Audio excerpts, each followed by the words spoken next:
Okay, you guys, I am so excited about this beer. Now, it was released on April 13th, 2015, in limited release, and I went to the release party the week before it was released, but it was sold out by the time I got there. It has been so popular.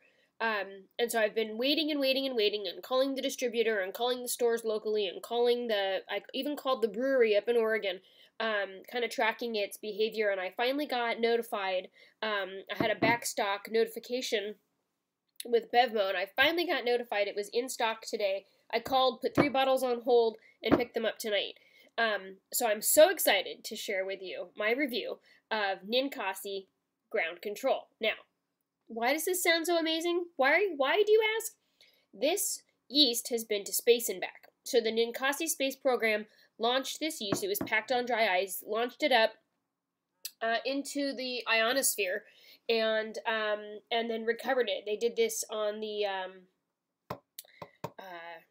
don't even remember when. It's been so long now that I've totally forgotten the details.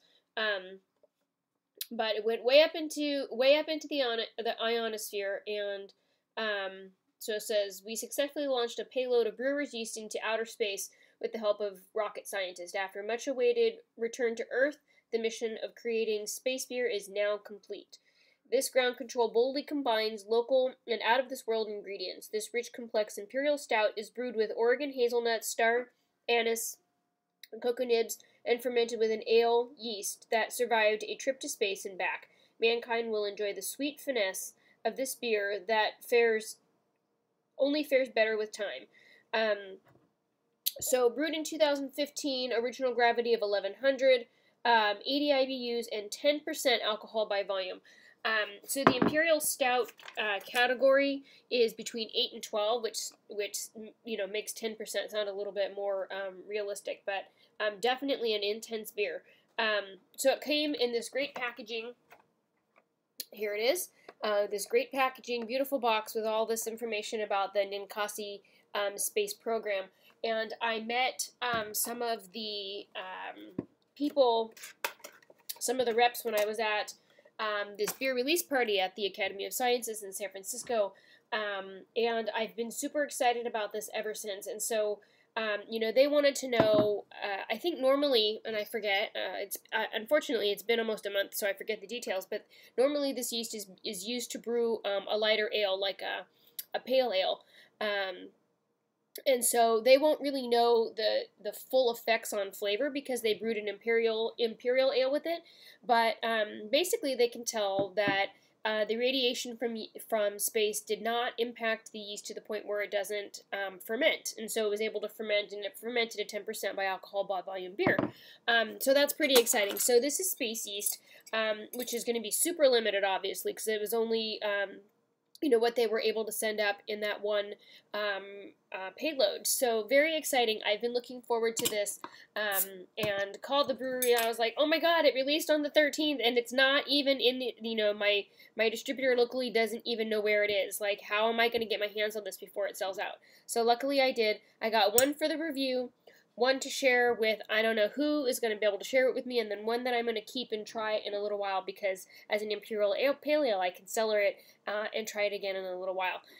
So I'm super excited to bring this review to you.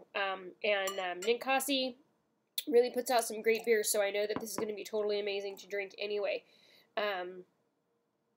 So, space yeast. How cool is that? Okay, so if there were any more geekiness to this, I probably couldn't handle it. 10% alcohol by volume. So let's give this a shot. So this is the Russian Imperial category, which is, excuse me, coming down with a cold, or getting over a cold, one of the two, is 13F, so Russian Imperial Stout. Wow, this is super light. That was weird. That was really weird. Okay, space yeast.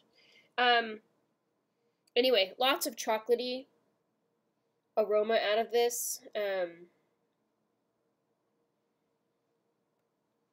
gonna have a beer mustache.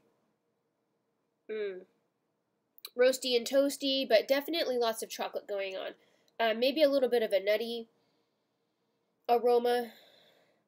Now I'm wondering how well my nose works with this cold, but I am going to persevere. Anyway, oh god, this is beautiful. I just cannot wait to try this. So, color-wise, it definitely poured with a head. And I had poured it so it would be a little bit heady just in case, but it definitely poured and retained. It's nice and rocky and in like a deep, like a brown color. The beer is opaque. I can see just a little bit of red tinge through right at the bottom, but definitely a black and opaque beer. So to style, let's see flavor. I am so excited. I can't even contain the excitedness that is going on here.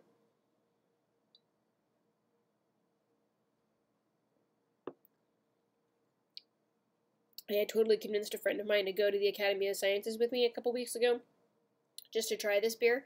And when it wasn't there, she was like, so, are you going to do a review of another one? I'm like, eh, the rest of them aren't nearly as exciting. That excited.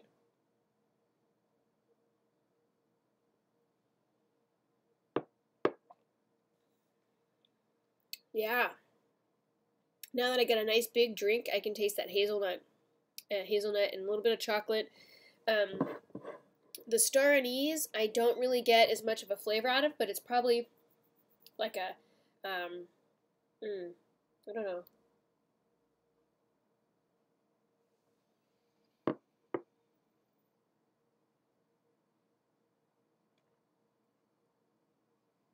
It's interesting.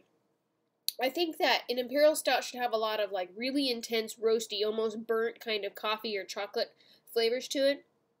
Burnt grain flavors to it.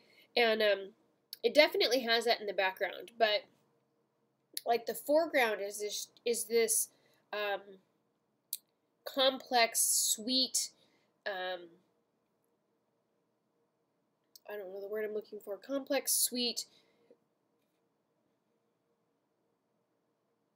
intensity of hazelnut and chocolate, which is really very, very enjoyable. The aftertaste has a little bit of the star anise where you get kind of like a licoricey quality, but just so subtle. It's not.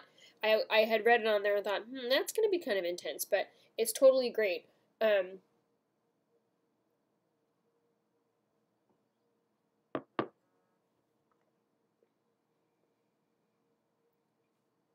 So I was worried that with all of the additional flavorings that they've added in, the hazelnut and cocoa and star anise, that it would get away from this particular style. But the style actually says quite specifically that it should have a chocolate, cocoa, or strong coffee flavor, and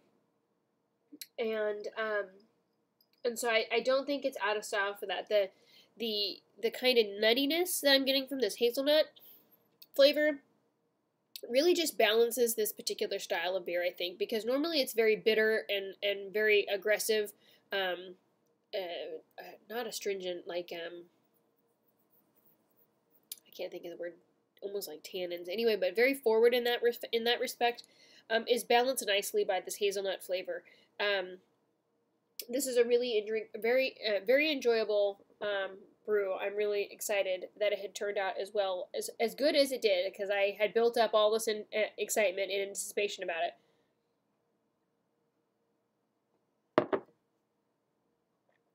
Mouthfeel, definitely a full-bodied beer. Sometimes it even has like a almost chewiness to it. Like you can really just chew on this beer. It's definitely hardcore. Carbonation wise, it's nicely carbonated. Probably a little bit more carbonated than I'm used to for this particular style. It's not syrupy at all, or thick in that respect. And very good. I think it's interesting. It says for this particular style that carbonation really depends on the age of the beer. So I know that this particular brew is brand new, and hasn't been cellared. So I am curious to know what happens with time, and I'm super excited to find that out. And I'll do a review of it. Hopefully, I can wait some decent amount of time and review it again and find out how it comes across.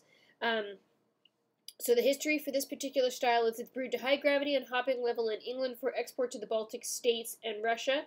said to be more popular with the Russian Imperial Court. And today it's very popular with American craft brewers who have extended the style with unique American characteristics. So great beer. I'm so excited about it. It's a very limited release, and if you there are reps, if you're super excited about this and you can't find it, there are reps that can help put you in contact with the locations where they expect it will be in your region, and then the distributors for that region, so you can contact them as well. But super cool. I think it's $19.99 a bottle. But it's space yeast. I mean, how often are you going to be able to have this beer? So definitely worth giving it a try. I am super excited about it. If you were lucky enough to get your hands on some Ninkasi ground control, please share with me your thoughts about it. I would love to hear. And then tell me where you were able to get it. I think locally it's being distributed by Bevmo and Whole Foods. I don't know that Whole Foods Walnut Creek is going to get it. It might be in the San Ramon store. But Bevmo in Walnut Creek, I think there's 2 locations, and then Bevmo in San Ramon has it for people who are local to me. There are a couple of other smaller liquor store type places that have it, but if you call Mark Stein Antioch, they'll tell you where to find it, because that's the local distributor. And thank you so much for watching. Have a great night.